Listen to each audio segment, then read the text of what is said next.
Assalamu alaikum wa rahmatullahi wa barakatuh. Alaikum assalam wa rahmatullah. How are you, Sarah? Good? Alhamdulillah, I'm doing well. Alhamdulillah. Alhamdulillah. And We are yourself? live and ready to go, inshallah. Okay. As we had introduced the topic, is we're gonna keep it pretty conversational between us. For those of us who are joining live, if you can say where you're coming from, we'd love to see that in the comments. And just addressing today's topic, I know is something that so many young Muslims relate to. And we are going to be discussing about emotional attachment before marriage, kind of why it happens, why it can be so hard to manage, how both Islamic guidance and therapeutic wisdom can kind of help us manage through it. So if you've ever found yourself like catching feelings for someone before marriage or getting too emotionally invested too quickly, you're not alone. Love and connection is natural, but without the right framework, they can sometimes lead to a lot of bad feelings like heartbreak, confusion, and even like spiritually struggling as well. So I think we can dive right in to talk about why emotional attachment happens, and then maybe we can pursue after on some like examples of how it occurs, and then like really touch on from like a psychological lens and Islamic lens.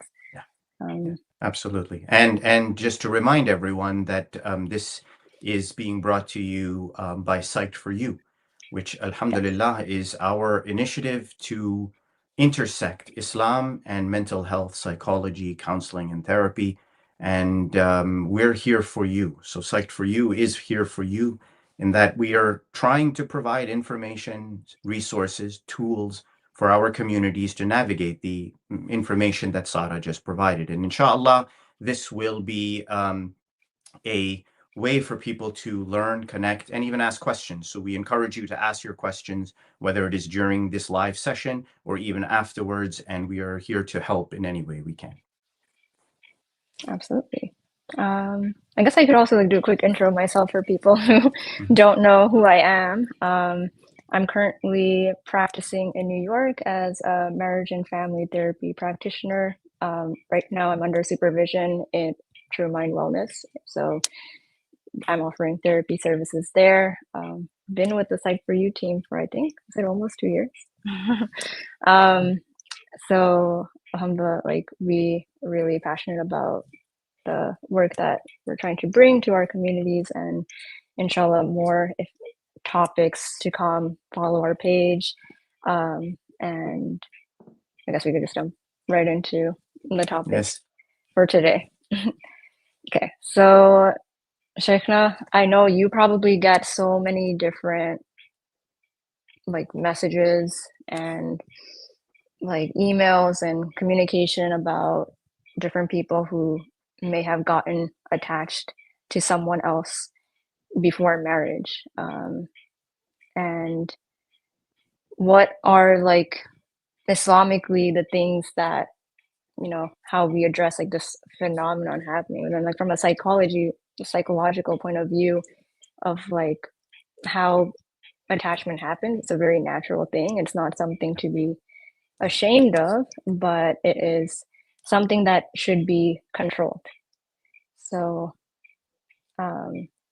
Yeah, absolutely. And so as you and I were discussing beforehand, maybe let's present the verse of the Holy Quran that is very clear and shows that the relationship that exists between a man and a woman in the bounds of marriage, in the ties of marriage, is one of love and mercy. And you can see this from the 30th chapter of the Holy Quran, in which Allah subhanahu wa ta'ala describes that one of his signs is that he has created you from your spouse, and that the mode or the connection between the spouses is love and mercy. And that the purpose behind it is so that you can live together in tranquility. So there is this suggestion and this lesson from the Quran, or this guidance from the Quran, that marriage is a state in which you're going to find emotional love.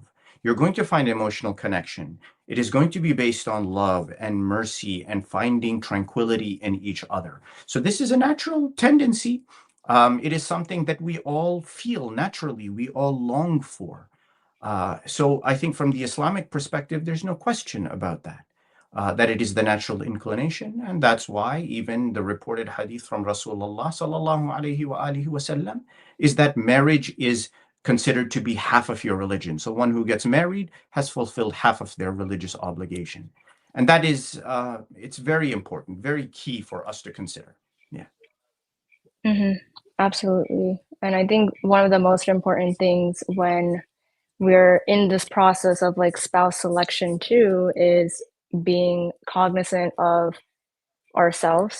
I'll talk about it a little bit later when we talk about strategies that we could use to like, pursue this in the correct way. But humans are wired for attachment. It is like it's part of our survival and part of our Yes. emotional well-being. And there are different types of attachment styles that stem from our upbringing. Usually, it's like what shapes it for each person. So, if you could pull up the other image of the Yes. different attachment styles.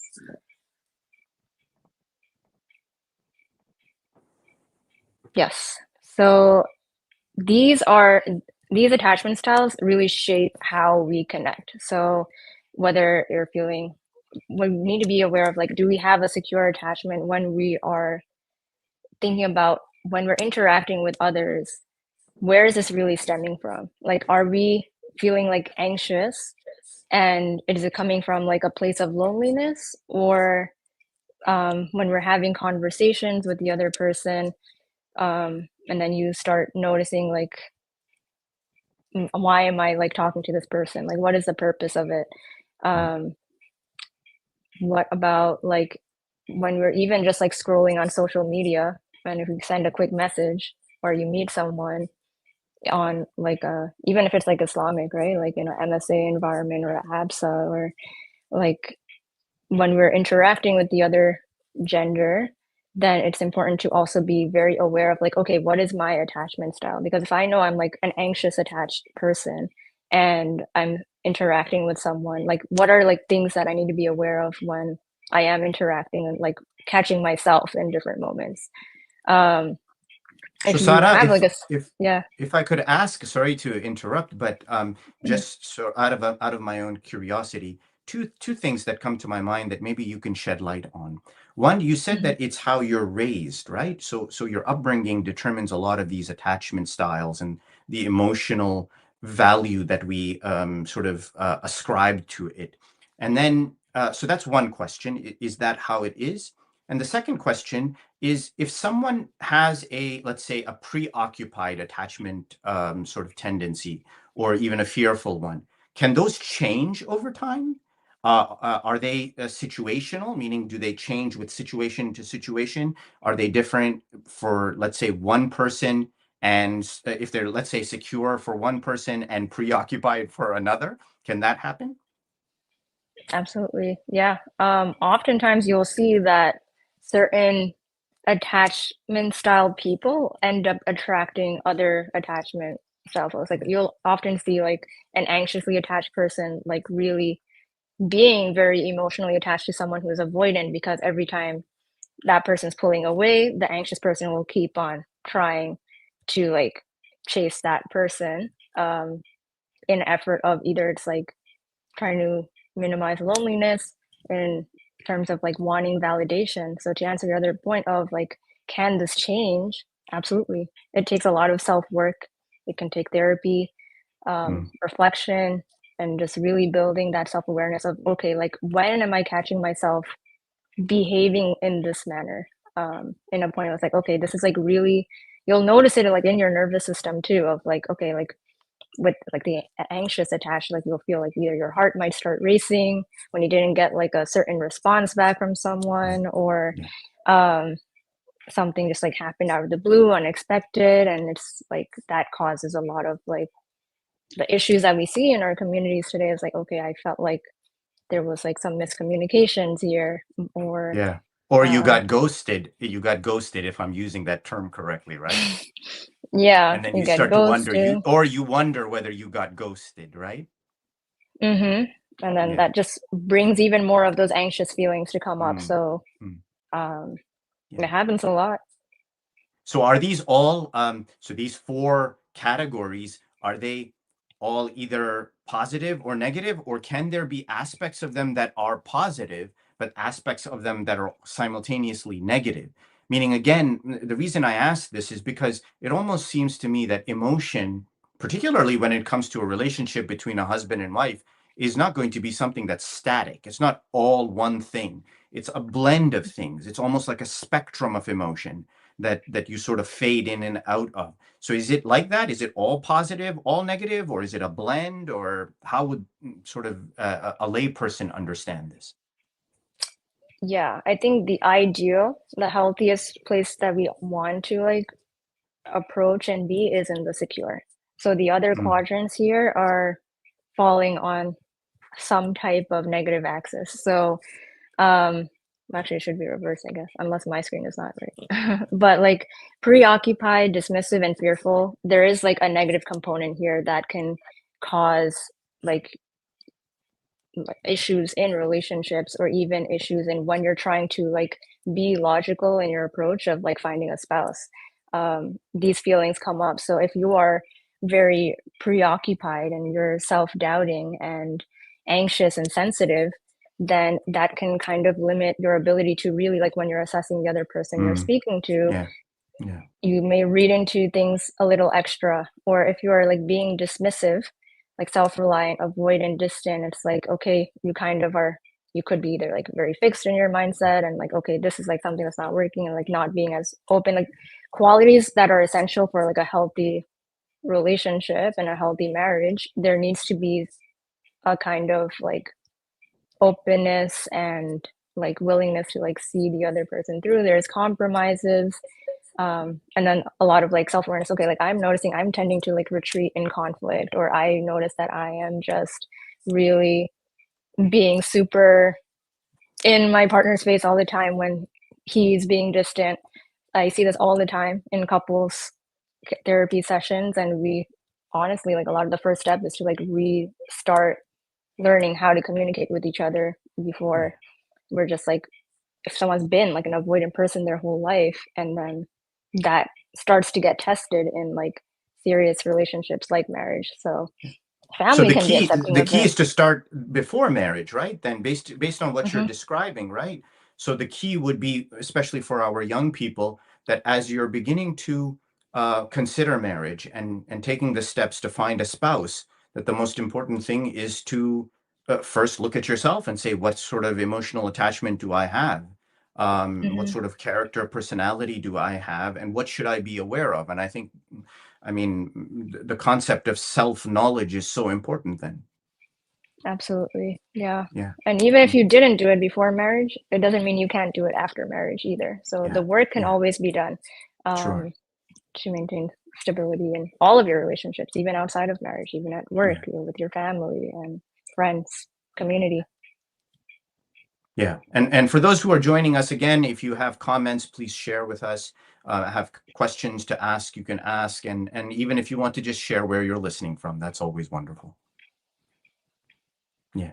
So Yeah. so let me jump in from the perspective of Islam then, Sarah, after this very nice explanation you provided for us. In the end, the question comes up, even before marriage, that should we be attached to anything, emotionally or otherwise? And so, if you look at it from the perspective of emotion, it's almost inevitable that a human being is going to be attached to others. Just take, for instance, a child being emotionally attached to the parents, or the parents being emotionally attached to their children or siblings, etc. So, it's very natural for a human being to be emotionally attached to another human being. The question is, what sort of state does it represent for that individual? And how does it express itself? how does it eventually appear, or how does it manifest itself? That's the right word, manifest. If it manifests in a manner that reduces sort of the value of the individual, right? Meaning you're so dependent on somebody else that you have devalued yourself, then Islam doesn't encourage these things. In the same manner, if it creates negativity, if it creates any form of dependency that is beyond what is normal for two human beings, then those are things that Islam again cautions. Because Islam doesn't say that we become dependent necessarily on somebody else for our emotion. We have love, we have strengthening of ties, we have us lifting each other up when one needs to be lifted up, but certainly not a dependency in the sense that I will collapse without that other individual. So from the Islamic perspective, emotion is there. It's natural. It's what drives us to care for each other. It's what causes us to look out for each other. And it causes us that after asking Allah, we seek help from those people who are near to us. And that is a tendency not only amongst human beings, but is emphasized in the Holy Quran and emphasized amongst the hadith of the Ahl al-Bayt alayhim as-salatu was-salam. I see Dr. Shamsi is joining us all the way from London, UK. Welcome, Dr. Shamsi. She is one of our favorites, and a guide and a teacher to all of us. Alhamdulillah, we're lucky to have her. Sarah, as we move this conversation forward, let's maybe jump into the next aspect of it, okay? And the one that really we're here to talk about.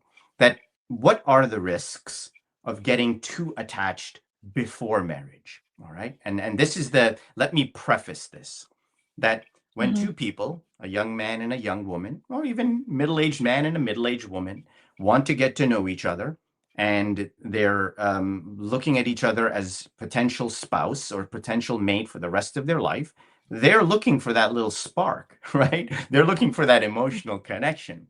So what's the risk of the emotional connection? Is there a risk? And what does that say sort of about our mental health and the steps we're taking leading into this relationship that in our minds is permanent or is going to be permanent? Yeah. So that a lot of times when we are focused on the spark or the chemistry and really letting our emotions take lead rather than like thinking about, does this person actually make sense for me lifestyle wise, compatibility wise? When emotions start to get involved, that over attachment can begin to cloud our judgment. That's when we start to like start thinking about like a future together, and all of these like images might come of like, you know, manifesting like, okay, like I see myself with this person, and then it almost like negates you to be able to like actually catch on to things you normally, if you weren't in an emotional lens looking at this person, um like identify like, okay, wait, this is something that I don't know, could be like a red flag for me, Yeah. or something that doesn't sit with me. If I like have certain values, like Islamically I want to live a certain lifestyle in the future with like a family and so on and so forth, and this person is not really there, but then you're like, oh, but he makes me feel happy. He's like, Yeah. and vice versa. She makes me feel like I am so special, and like So the I'm getting so significance much is given to the validation. feeling. If I'm understanding you correctly, the significance is Mm-hmm. given to that feeling rather than all the other sort of factual evidence that you have about this person. Right. And Mm. that contributes to even anxieties, even like Mm. irrational thinking, or like just Is like there blowing expectation with things. this? Meaning It you're could expecting be. that they feel the same way towards you? There could be that. So when you're having that expectation, then that enforces the attachment even more. So Mm.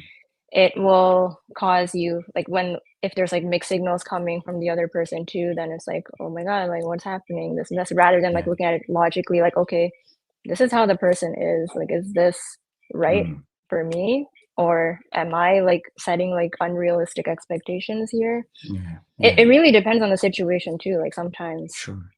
there is like a level of where you want to be like at a minimal, but then it Mm. depends on like the scenario of like So the is it context you're almost speaking. impossible, Sada?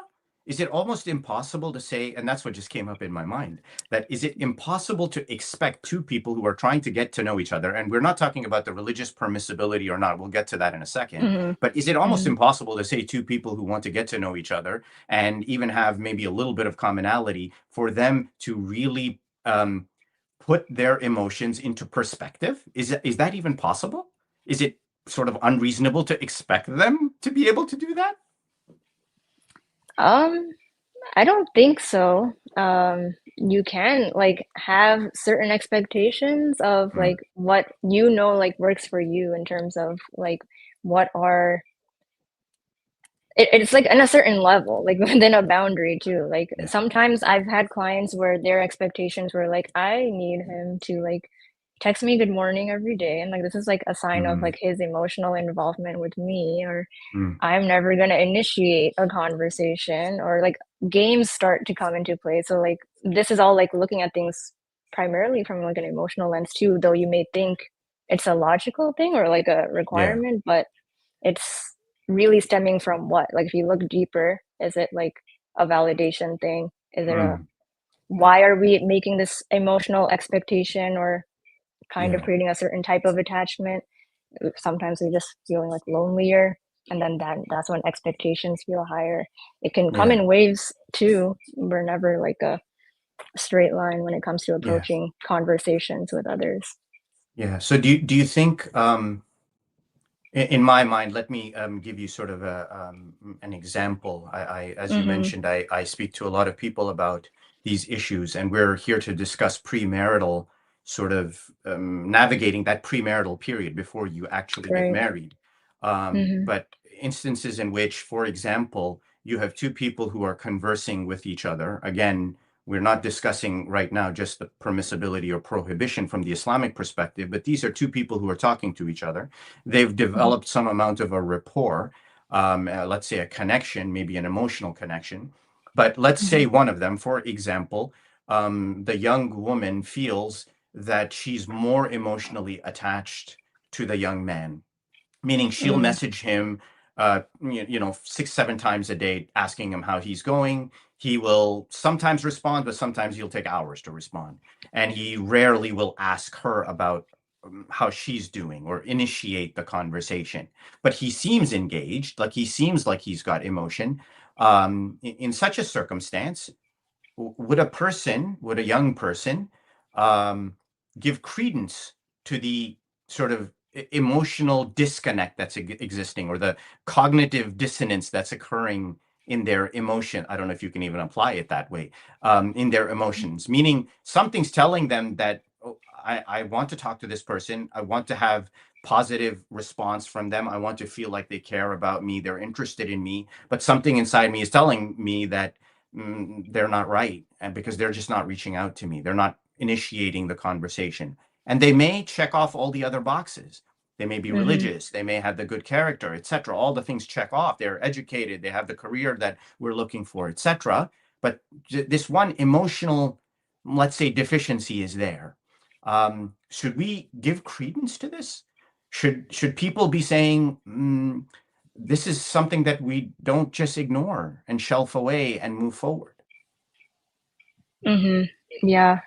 Sometimes it does like require just like a clear communication of just like is that something of how they communicate, because in that premarital stage, if that continues over into marriage and Yeah, we allow that kind of relationship, then it's like I've always been this way though, like I need my space or whatever, yeah, and you're thinking about all the other things that are checking off, but this specific part of it comes down to like respect too, yeah, like feeling yeah. for the other person and like making sure they feel emotionally safe.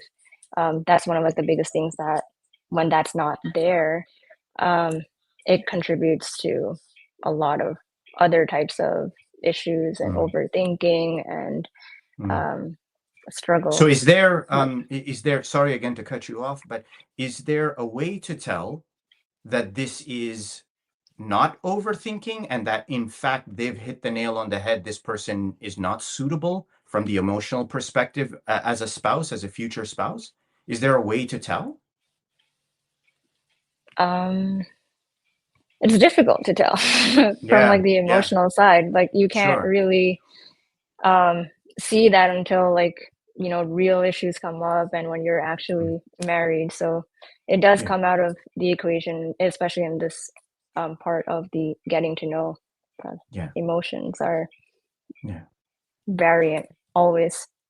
Yeah, yeah, and I think this is what scares a lot of young people, right? Is Mm-hmm. that they want a guarantee that the person they are going to marry is going to be what they envisioned, not Mm-hmm. only from the material perspective, again, putting faith aside, religion aside, adherence to religion, good character, but from the emotional perspective. And the only way for that to be confirmed, meaning that this person is suitable, is that if they spend time before the marriage, 6 months, 1 year, whatever, talking to each other, and then that way everyone can confirm that, yes, in fact, this is emotionally the right person for me in terms of their intelligence and sort of the way they express their emotion. But it's certainly not always possible, right? Mm-hmm. Mm-hmm. And I think one of the very important things that young people should learn today, take it from a guy with a gray beard and has been married a long time and deals with these things, that there's no sure thing, unfortunately. Yeah. And if you go into a premarital circumstance where you're meeting someone who's a prospective or a potential spouse with the thought in your mind that this is going to turn out perfect or not at all, then I think you have a flawed understanding of what marriage is. Mm-hmm. Marriage, yes. So maybe with your permission, we'll move forward sort of the discussion. Uh, Everyone knows that the reported hadith from Rasulullah sallallahu alayhi wa alihi wasallam is that if you find somebody who is has the faith and the conviction and the religiosity that you need, is a good Muslim, good mu'min, and they have good character, then marry them. This is the basic, right? Now, by all means, one shouldn't just say, okay, well, they're religious and they have a good character that I should marry them. Compatibility is something; it is there, and you should certainly. I say this to couples all the time: marry somebody who is like you. That whole thing of opposites attract, I don't believe in it. I don't think it works. I think you Mm-hmm. want to find people someone who is like you. Now, the question is, even if you were to find somebody who is like you, will your marriage be perfect? Is there a guarantee?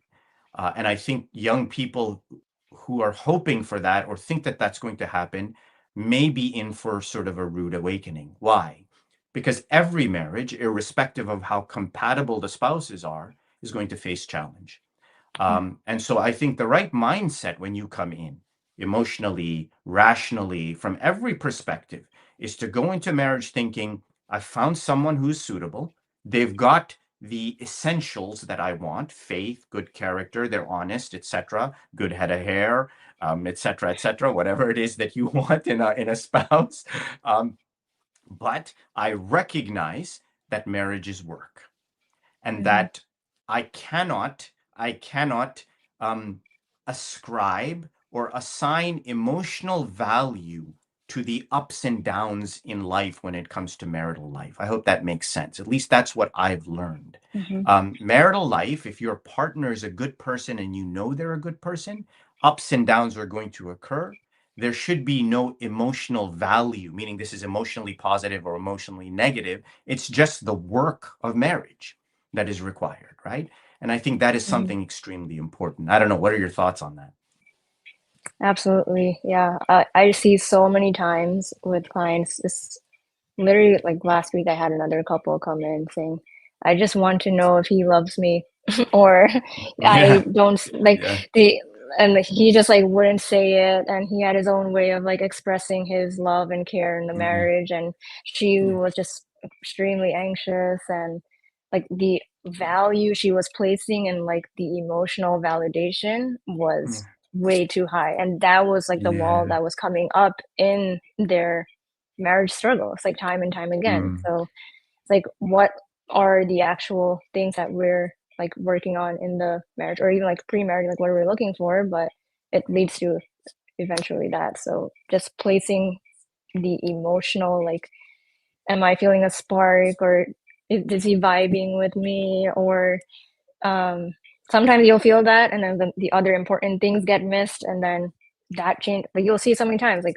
couples come in. I got married 3 months ago, or even like last month, and this person like 180. Before they were so Mm, caring, yeah, so this and that, and always, now always. Wow, you yeah. always see that the flip, and it's like, oh, well, Yeah, what were we yeah. The actually number looking of for times here that during? has happened. Yeah, yeah, Mm-hmm. yeah. Yeah, absolutely. Because you put your best foot forward, right? When you're meeting this person for potential marriage. After marriage, they're stuck. So that's it. You can Mm-hmm. reveal yourself, right? The Yeah, way you yeah. are. Yeah, yeah, yeah. Mm-hmm. Yeah. So in terms of this emotional attachment now, right? We get to the Mm-hmm. core aspect of it. Let me mention really quickly that in Islam, and I know there are going to be some questions about this potentially, but let me say it as clearly and maybe as tactfully as possible, that when you have two people who are not mahram to each other, meaning they're strangers to each other, they have the potential to get married in the future to each other, the rules of interaction are very strict. So between a man and a woman who are not mahram to each other, the rules of interaction are strict. It's not to say that a man cannot talk to a woman who is not mahram to him, or vice versa. That's not something that is prohibited. We can talk to other men, other women, or women can talk to men and do so in a manner that is completely permissible. What is impermissible is having conversations that lead to sin, that cause you to stray and do something against the code of Allah's religion, break Allah's rule. Not only that, but there's really no such thing as a social relationship between a man and a woman who are not mahram to each other. So I can't just hit up one of my friends who is a female and just chat her up on, iMessage or whatever, on Instagram. This is not allowed. It's not permissible. It is not. It is something that even is from the perspective of, even if they don't sin, it is something that should be happening. So someone came to me once and said, okay, well, what if I'm texting with a girl, and we're just having like regular conversation, nothing emotional, nothing other than that. Sayyid Sistani, if you see what his ruling is, or his answer to this question is, that as long as there is no risk of falling into sin, conversation between a man and one woman who are not mahram to each other is not necessarily prohibited, not necessarily prohibited. However, he then follows this up with a caution. He says these conversations are often what lead towards sin. They often are the ones that will cause you to go astray. So you should avoid it. And that is extremely key. Now, imagine you add on another level of, you're looking at this person potentially as being your romantic partner in life. So, what sort of a conversation are you going to have with them?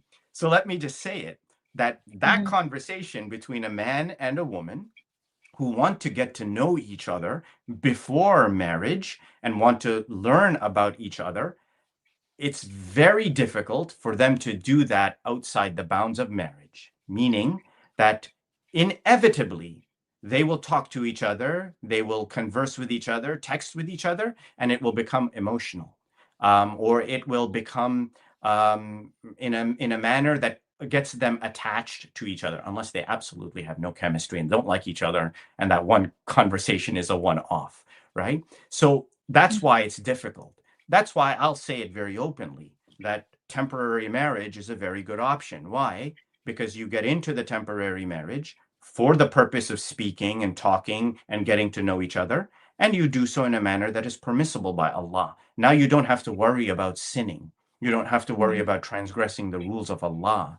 Um, so, that being said, let me throw it back to you.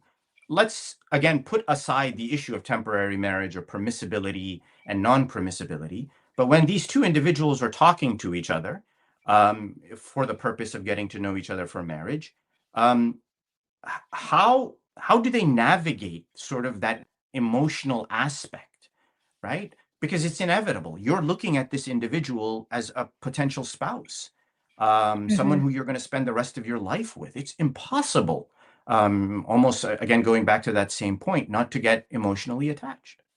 Mm-hmm. Yeah.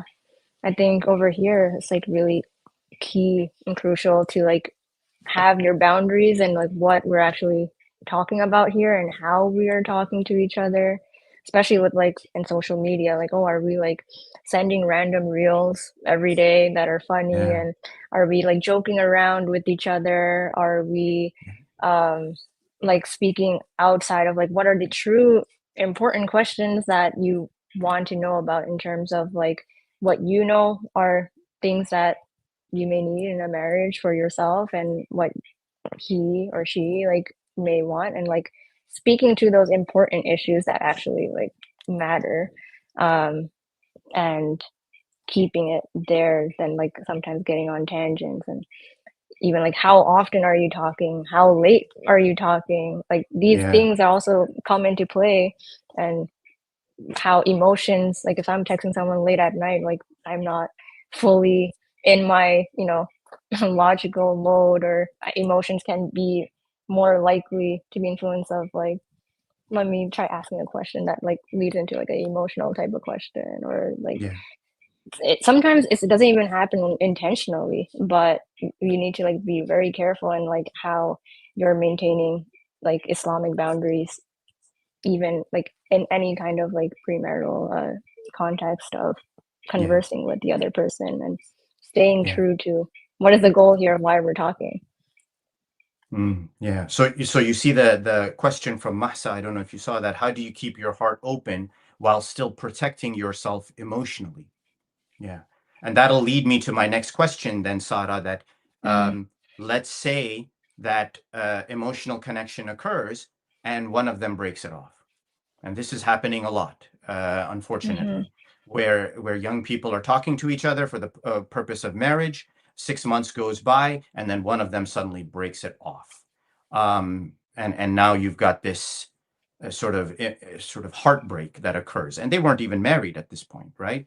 mm-hmm, Um, mm-hmm. it's just now this emotional connection exists. So how do you keep your heart open, but also protect yourself from potentially experiencing a painful emotional moment? Mm-hmm. I think this starts from like the very beginning of like when like keeping your heart open, it doesn't mean like you're opening up everything and being super vulnerable and like Mm, coming to a place of where you are allowing yourself to get attached. There are like boundaries and like how we are conversing with the other person. So in the case of when we're like purely going about it and like keeping our heart open, also like just keeping not being so like narrow minded, like okay, I'm looking for only like XYZ yes. qualities of this person and that's it, like not really, like let's look for, as you like quoted the holy prophet, of like, you know, the deen and the character Yeah. of the person. Yeah. But you're still protecting yourself because you don't know if this is the person that will end up being for you. Like this comes, Yeah. I always say to like my clients of like having tawakkul and trust in Allah subhanahu wa ta'ala. Like if Mm, this person was mm, meant for you, then it would happen.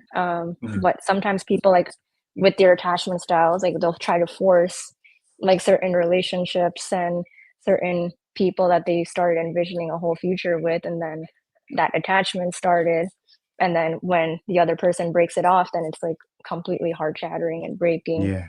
But then that Yeah. goes into like, okay, was Yeah. this person even meant for me? Or was Yeah. there like a lesson here? Or maybe Sure. I need to reflect on myself and how I'm approaching things to like Mm, really prevent, you know, that premature attachment, which is yeah. oftentimes happening.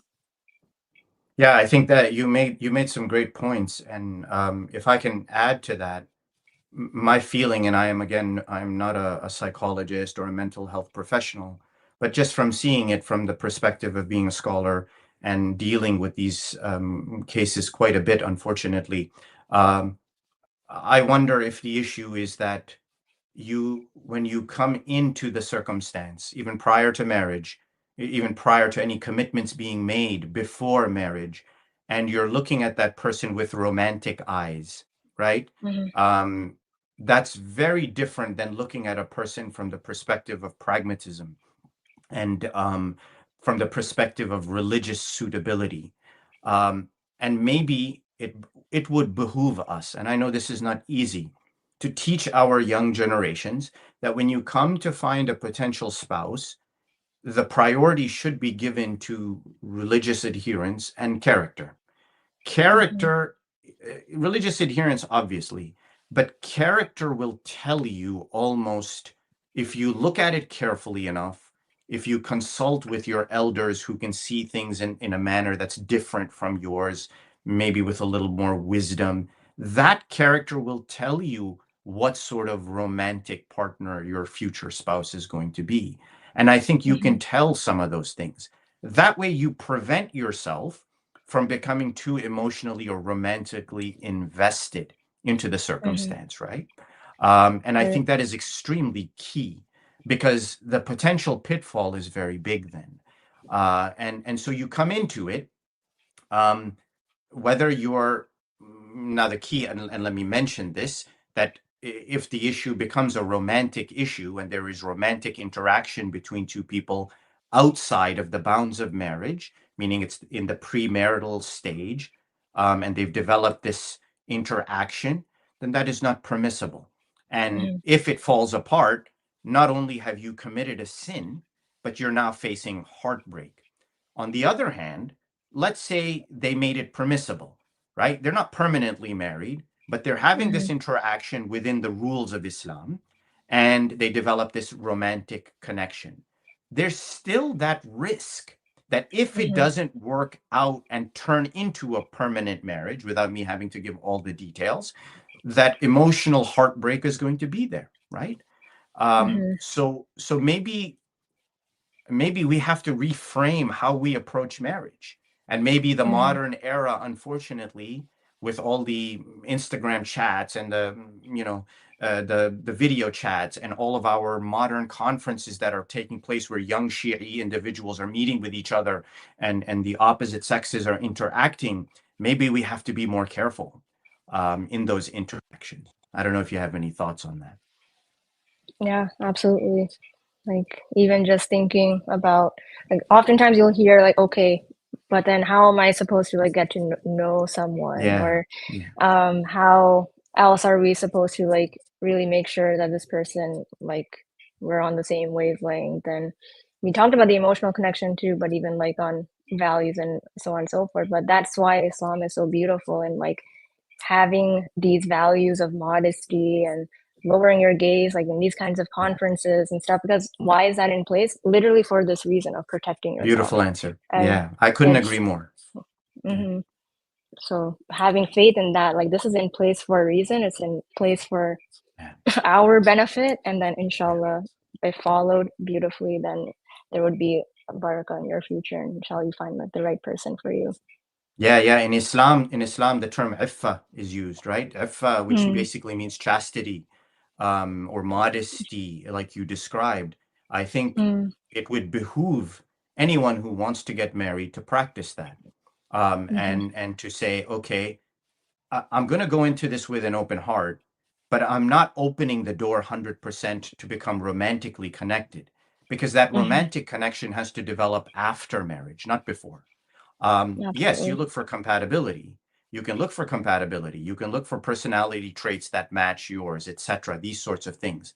But to open the door to romance is potentially opening up the door to something that is, dare I say, problematic, maybe in some circumstances, even Mhm, within when it is done legitimately.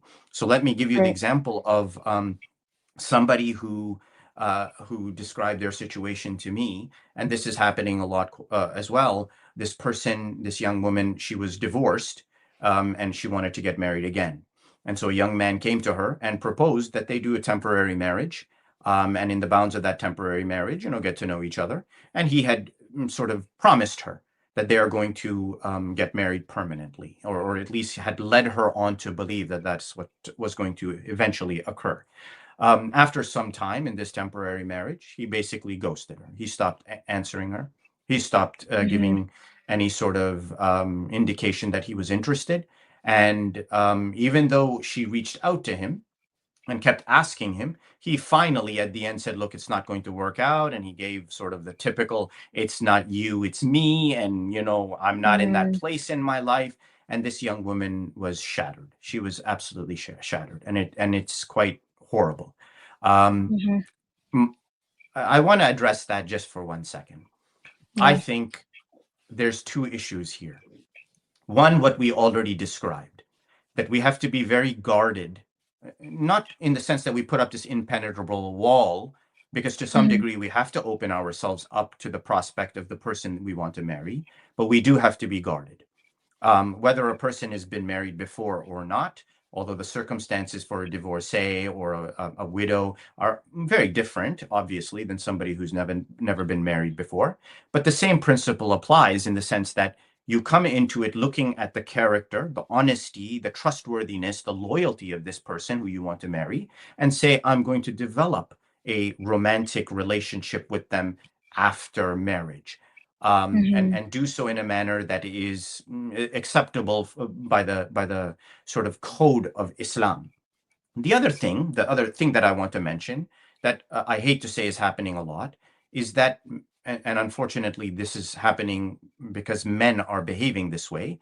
Men are using temporary marriage, particularly with divorced women, because they would not need the permission of their wali, of their father or their paternal grandfather, marrying them, promising them a permanent marriage, but saying let's just see, test out the waters, and then we'll get married permanently, and then basically dropping them, and breaking mhm, up with them like that. And that is, I hate to say it, despicable. Now, maybe sometimes there are legitimate reasons why a man would not proceed. I don't want to say every man is bad, but a mhm. lot of men are using this to, I hate to say it, play around with women, and misusing religious law and causing hurt to another human being's heart. This is another reason why we have to be very careful with our emotions when it comes to premarital relationships, or what we would consider to be a premarital relationship. I don't know if that makes sense or if that's helpful. Absolutely. I think it was so important that you addressed that. I see it all the time, again and Mm, again, especially in our communities, and it's tough. And then the amount of therapeutic work that comes from yeah. like post experiencing that kind of like traumatic relational like event of like some like these temporary marriages last like years and then nothing happens. Yeah. Sometimes it's like a lot of like romantic feelings that start happening in that sense. And it's like Mm, really being so careful and like when you are like in Masa's question, like okay, you're keeping your heart open, but protect yourself emotionally still like in those yeah. scenarios because Yeah. that can happen. And Mm. for So is people there who is there may a know, yeah, sorry, go mhm. ahead. Finish your thought. Then I had a question. I'm sorry. Yeah, I was gonna say like people who may know people who do these kinds of activities like in the community stuff, like really like reevaluate like what are the real like emotional effects on the other person. But us, one thing like also being aware ourselves too when we're get engaging in this kind of Mm, contractual relationship, then you know these are things that you need to like be aware of. It's not always just yeah. like an emotional ride. So protecting Yeah. ourselves, but also be aware of the consequence because it damages people so much. Like it's Yeah. really sad to see. Yeah. Yeah. Um, but and not everyone seeks the therapy after, and it's like really difficult to come out of, and then it affects all of their Mm, future relationships and trust issues and so yeah. on. So Yeah. Absolutely. I think the ramifications of not giving it proper consideration are too big, because it's one thing if you don't have children, but if you have children, those mm, insecurities and emotional sort of deficiencies, if I would call it that, start to pass into the children, and children pick up on those things, mm-hmm, and they learn those behaviors. And it's quite serious, unfortunately. So the question I wanted to ask you, and I think we only have a few more minutes to wrap up. Um, if a person were to come in and say, look, I want to get to know another human being, but I want to remain guarded. I want to protect myself from getting hurt in the event that this doesn't work. So I want to guard my emotions. Is there a specific quality that one can look in the other person, in the prospective or the potential spouse, that would reassure them that, yes, this is the right person? I'm going to now allow myself to open up a little bit to them and make myself, I don't know, vulnerable, emotionally to some degree, or open myself up emotionally to them? Is there a quality that one can look for in the other to say, yes, I'm going to trust my emotions with this person? In the premarital state, Yeah, yeah. yeah. I think one of the biggest things that can provide that emotional safety is like seeing how they're going about it. So if they're involving like family or Mm, they're involving like very clear like guidelines of okay, like this is our interaction and this mm, is how we are like I would like to get to know you in this way, mm. and it's like very clear cut, not like go with the flow or whatever, or like let's see where this goes type of Yeah. approach, but like families involved or like community respected elders are involved, Mm. and not so much to the extent of like oh my god, like everyone should know I'm like talking to this person, but there are like Sure. certain like safety measures where you can potentially be able to open yourself a little bit more, but even then, it is still like something that needs to Yeah. be very carefully approached. Yeah. In my experience, Sarah, I realized one thing after many years is, Mm, there's no perfect tell, right? So you'd right. call it a tell that would, or a Mm, character trait that would reveal right. to you that this person is going to be perfect, because there is no Mhm, such thing. There is no perfect right. spouse. You will face Right. some ups and downs.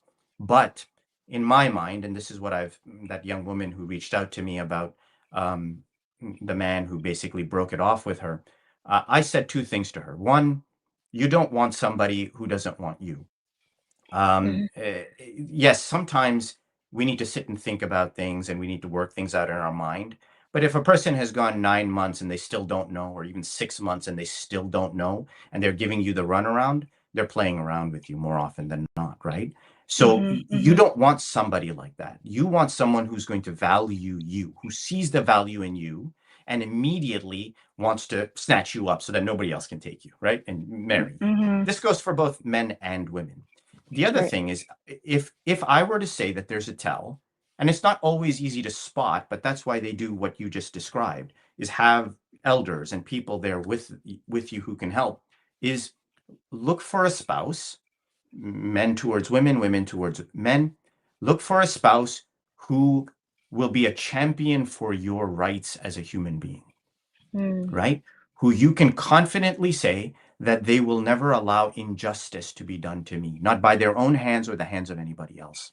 Yeah. mhm, mhm, That way, if there's ever any problem in the marriage, which inevitably it's going to be, you know you can rely on the fact that they will be at least fair to you. They'll be just mhm, with you.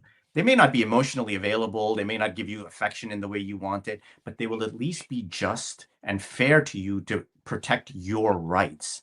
And that's why you see, sort of the beauty of the ayah that you mentioned in the beginning, that Allah doesn't just say, love between spouses, He says mercy, right? mhm, Mercy is mhm, what? It's a recognition that somebody else needs us to lift them up and protect them in some way, right?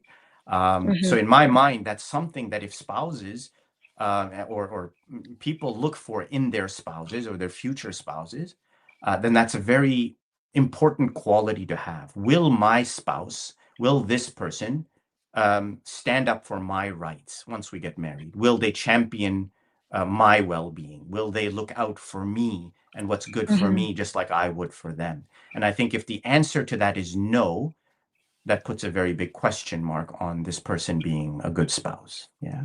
Right. Yeah. That comes down to just even having respect for the other person Yeah, and yeah, communication. absolutely. But this is what you see. You see the beauty of this in the example of Mhm, Rasulullah and Sayyidah Khadija, or mhm, Imam Ali alayhi salam and Sayyidah Fatima alayhi salam, right? Is this mhm, mutual respect for each other, this love, but respect in that, yes, they were perfect, but in our marriages, even if we have disagreements, we know that we will treat each other fairly at least. We will not justly. allow each other's rights to be trampled in any way. And Mhm, that gives a level of sukoon, right? It gives a level of peace and tranquility that you know you're going into a marriage, marrying someone who will never willfully harm you. Yeah, maybe they'll make mhm, mistakes, but never willfully try to take your rights Right. away or oppress you in any way. It gives you an emotional sort of peace almost. Yeah. Absolutely. Yeah. All right. So I think we're at time. Any closing thoughts? This has been wonderful. Thank you. Yeah.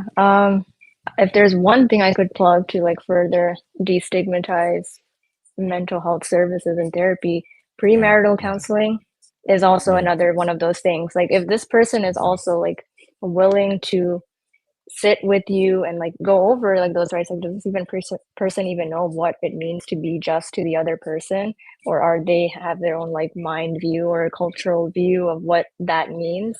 Like gaining that clarity even like a space of like a therapeutic setting or with a scholar or like Mhm. a Islamically informed therapist, that's always like a good idea and like a good investment before like tying the knot. So and you do get to Absolutely. know another person like deeper on like important issues. So Mm. absolutely, that's also another thing that I Wonderful. encourage a lot of people to consider. Yes, and if I can, I will plug my colleague Sarah. That reach out to her. MashaAllah, she's very bright and an excellent resource in our communities. I've also shared Psyched for You's email, which you can reach us at. You can find us at psychedforyou.org. And I am also available. I do a lot of premarital counseling and unfortunately deal with the fallout of relationships not working or becoming rocky. And by no means have we covered everything in the last hour, but certainly we would love to hear from you. So you can reach out with your comments, your questions, and anything else. And if I can close, I will say two things. One, always remember that if you adhere to Allah's law, follow the religious code, then Allah will protect you. He will definitely protect you. There's no question about that. So start by ensuring you don't violate Allah's law. And number two, um, honor yourself. Remember that you in this relationship don't have to sell yourself out completely. You're joining in a partnership that should be 50-50. Doesn't always work that way, but realize that you have an honor and a dignity Allah has given to you. So honor that. Keep yourself at an even playing field with your spouse. And then at the same time, honor them and allow them to have their honor in front of Allah and in your relationship. This balances emotion. This balances expectation, which causes emotional upheaval, right? Because when expectations aren't met, our emotions tend to go all over the place. So if we follow these three codes, right, at least in my mind, which is a little overly simplistic, I think we can, make those relationships better, or at least navigating them becomes a little more straightforward. Yeah. Awesome. Yeah. Any other thoughts? I think you concluded it perfectly. Inshallah. Just Thank you. Thank you, Sarah, for joining me. And thank you to everyone who's listening. And inshallah, like I said, reach out to my excellent colleague and the rest of the team. We're all here to help. And keep us in your prayers, and we will keep you in ours, inshallah. Thank thank you. you so much. Wassalamu alaikum wa rahmatullah. Alaikum salam.